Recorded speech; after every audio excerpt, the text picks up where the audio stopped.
हे पत्र आपण पाहणार आहोत. मित्रांनो, भुमरा इम्पोर्टर्स अँड एक्सपोर्टर्स असोसिएशन, भुमरा आयात आणि निर्यातदार संघटना यांच्याकडून मित्रांनो हा पत्र जे आहे ते आलेलं आहे. मित्रांनो, काय आहे पत्र पाहूयात. वाणिज्य सचिव, वाणिज्य मंत्रालय, बांगलादेश सचिवालय, ढाका. विषय आहे येत्या ऑक्टोबर, नोव्हेंबर, डिसेंबरमध्ये कांद्याचा IP समस्येमुळे कांद्याचा बाजार स्थिर ठेवण्यासाठी आवश्यक उपाययोजना करण्याची विनंती. मित्रांनो, काय आहे पाहूयात पुढे. आदराने सांगायचे तर यावर्षी देशात कांद्याचे चांगले उत्पन्न झाल्यामुळे आपल्या इतर देशांमधून कांद्याची आयात करावी लागली नाही. भारतातून कांद्याची आयात सुरू झाल्यानंतर काही दिवसातच IP गुंतागुंतीमुळे ती थांबवण्यात आली.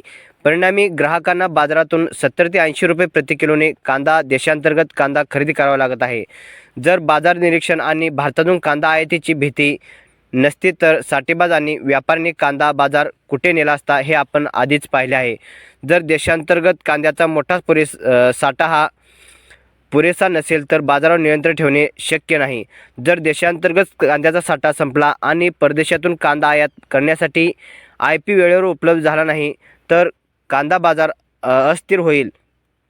कारण गेल्या काही वर्षापासून भारत सरकारने ऑक्टोबर, नोव्हेंबर व डिसेंबर महिन्यात कांद्याच्या आयात निर्यातीवर विविध निर्बंध लागले आहेत. ते म्हणजे परंतु 2024मध्ये कांद्याच्या निर्यातीवर 24% निर्यात शुल्क लावून कांद्या निर्यातीला परवानगी दिली होती. मित्रांनो, बरोबर आहे. ज्यावेळेस 2023ला 7 डिसेंबर रोजी निर्यात बंदी केली होती, त्यानंतर 2024मध्ये बाजारभाव वाढतील या भीतीने भारत सरकारने म्हणजे आपल्या केंद्र सरकारने 40% निर्यात शुल्क लावले. त्यानंतर 2025मध्ये निर्यात शुल्क 20% होतं, ते पुन्हा पूर्णपणे रद्द केलं आणि निर्यात ही खुली सोडली. पण मित्रांनो, कांदा हे निर्यातीला कुठली चालना नव्हती किंवा मागणी नव्हती, त्यामुळे बांगलादेशमध्ये कांदा निर्यात ही झाली नाही. मित्रांनो, काय आहे पुढे आता ते आपण पाहूयात. आमचा सल्ला असा आहे की देशात कांदा उत्पादन काळात IP प्रश्न बंद करावा आणि संकट काळात तो उघडावा. सध्या सुमारे 1 वर्ष कांदा उत्पन्नाचं संकट आहे, कारण जानेवारीपूर्वी देशात कोणतेही कांदा तयार होत नाही. जानेवारीनंतर देशात काही चिरलेला कांदा तयार होतो. येथे हे लक्षात घेण्यासारखे आहे की जर तांदळाच्या आयातीवरील सीमाशुल्क कमी करून वेळेवर तांदूळ आयात केला नाही तर 100% देखरेख ठेवून तांदळाचा बाजार स्थिर ठेवणे शक्य नाही. दुसरीकडे कांदा हा नाशवंत उत्पादन आहे. जर परदेशातून जहाजाने कांदा आयात केला गेला तर कांद्याचा साठा भाग जो आहे तो मोठा खराब होईल आणि खराब होतो. आणि तेव्हा भारत सरकारने कांद्याची निर्यात आधी थांबवली, तेव्हा परदेशातून जहाजाने कांदा आयात करताना आम्हाला खूप नुकसान सहन करावे लागले आहे. त्यामुळे देशातील जनता, आयातदार आणि व्यापार हे सर्वजण कठीण काळात गेले आहेत. म्हणजेच मित्रांनो, त्यांचंसुद्धा नुकसान झालं असं त्यांचं म्हणणं आहे. आणि मित्रांनो, ज्यावेळेस आपल्या भारत सरकारने कांदा निर्यात बंद केला होता, त्यावेळेस दुसऱ्या देशामधून जसे की इजिप्त, पाकिस्तान यासारख्या देशातून त्यांना कांदा हा आयात करावा लागला होता. त्यामुळे त्यांचं जे निर्यातदार आहे त्यांचं खूप मोठं नुकसान झालं आहे. आणि कांदा हा नाशवंत पदार्थ असल्याने तो जास्त दिवस टिकत नाही म्हणजे वाहतुकीमध्ये. त्यामुळे आयात करताना जहाजाने खराब झाला आहे असं त्यांचं म्हणणं आहे. आणि त्यांनी असंही म्हटलं आहे की IPचा जो प्रश्न आहे तो बंद करावा.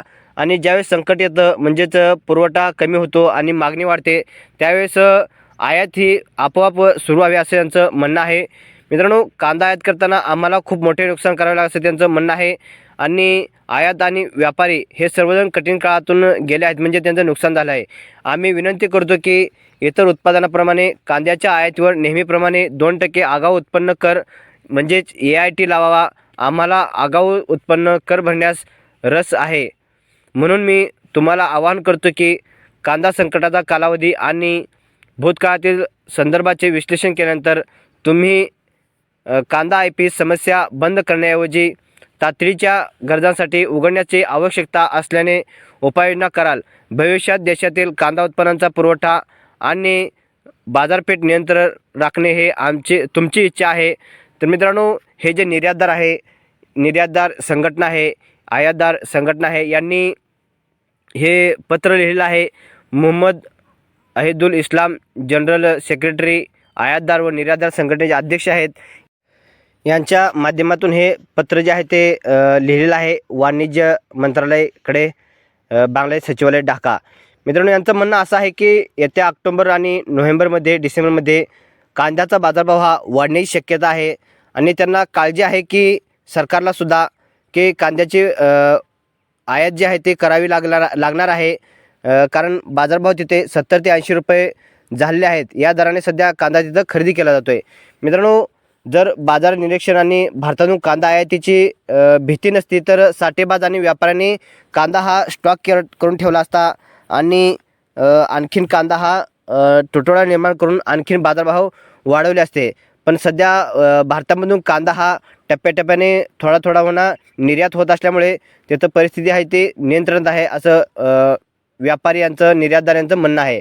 आणि मित्रांनो, ज्यावेळेस आपल्या भारत सरकारने 7 डिसेंबर 2023 रोजी कांद्यावरती निर्बंध म्हणजे निर्यात बंदी केली, तेव्हापासून बांगलादेशमध्ये कांद्याचा बाजारभाव जो आहे तो वाढला होता. पण बांगलादेश सरकारने तिथल्या शेतकऱ्यांना प्रोत्साहन दिले कांदा लागवडीकडे वाटचाल करण्यासाठी. त्यामुळे तेथील शेतकऱ्यांनी कांदा लागवडीसाठी सुरुवात केली. त्यामुळे मित्रांनो, तिथं कांद्याचा आहे तो आपल्या भारताकडून आयात होती ती कमी झाली आणि जे मार्चपासून जर पाहिलं तर पूर्णपणे बंद झाली. आपल्या भारत सरकारने निर्यात जी होती ती पूर्ण शुल्क जे हटवलं आणि निर्यात बंदी हटवले आणि निर्यात जी आहे ती पूर्णपणे खुली केली. पण त्यानंतर एकही कांदा आपला निर्यात झाला नाही. कारण बांगलादेशमध्ये कांदा हा ऑलरेडी शेतकऱ्यांचा होता, तो आत्तापर्यंत गेला. पण ज्यावेळेस 14 ऑगस्टपासून निर्यात ही सुरू झाली तेव्हापासून एक 4 ते 5 दिवसामध्ये 300 ट्रक काय तर कंटेनर निर्यात झाली. पण मित्रांनो, ही निर्यात ही जास्त दिवस टिकली नाही, पुन्हा बंद झाली.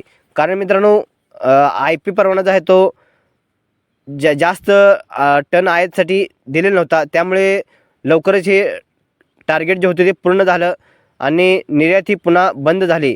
पण मित्रांनो, मागील 4 दिवसापासून पाहतोय आपण 7-8 गाडी निर्यात होत होती. पण आज पुन्हा हे निर्यात वाढलेली आहे, 10 गाडी निर्यात झालेली आहे. त्यामुळे मित्रांनो, दिसून येते आपल्याला सुद्धा की बांगलादेशमध्ये सध्या कांद्याचा तुटवडा निर्माण झाला आहे आणि 70 ते 80 रुपये एवढा किलोने बाजारभाव झाला आहे.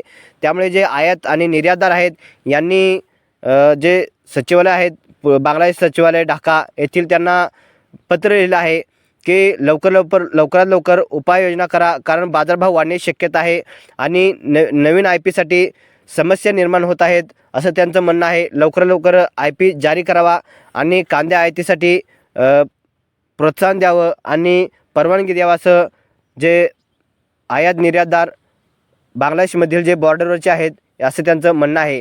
मित्रांनो, पाहूयात 2 ते 3 दिवसामध्ये काही हालचाल होते का. पण मित्रांनो, हे पत्र गेल्यानंतर आयात निर्यातदार यांचं मागील वेळेस सुद्धा मित्रांनो आपण पाहिलं होतं. आयात निर्यातदार यांचं ज्यावेळेस पत्र गेलं त्यावेळेस सरकारने नवीन IP काढली. अपेक्षा करूयात लवकर नवीन IP निघावा.